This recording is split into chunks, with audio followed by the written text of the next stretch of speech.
আসসালামু আলাইকুম এভরিওয়ান, সবাই কেমন আছেন? আশা করি ভালো আছেন। আমিও আল্লাহর রহমতে ভালো আছি। আজকে ইফতারিতে সব কিছু রেডি করার পরে পেঁয়াজু টেয়াজু বানায় নেওয়ার পরে শরবত বানানোর পরে ভাবলাম যে সময় আছে যেহেতু একটু জিলাপি বানিয়ে ফেলি। তাই গিয়েছিলাম জিলাপি বানাইতে। এই জিলাপি আমি বানাইতেই পারি না, আজ 3 বছর ধরে ট্রাই করতেছি। 1 বছর রমজানও একটু জিলাপি বানাইতে পারি না। আপনারা আমার এই জিলাপির অবস্থা দেখেই বুঝতে পারতেছেন আমার কি অবস্থা। আর এই জিলাপিটা যারা যারা বানাইতে পারেন সবাই কমেন্ট বক্সে এই রেসিপিটা বলে দিবেন আর একটু জানিয়ে দিবেন কে কে বানাইতে পারেন।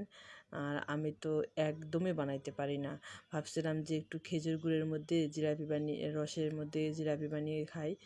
এখন খেজুর গুড়টা ভালো করে এরকম জাল দিয়ে নিয়েছি। জিলাপি বানাইয়া খেজুর গুড়ের মধ্যে দিলে জিলাপিগুলো সব ভেঙে যায় আর হয় না। আমার ছেলে মেয়ে বলছিল জিলাপি খাবে, কিন্তু বানায় খাওয়াইতে পারলাম না, অবশেষে কিনে এনে খাওয়াইতে হয়েছে।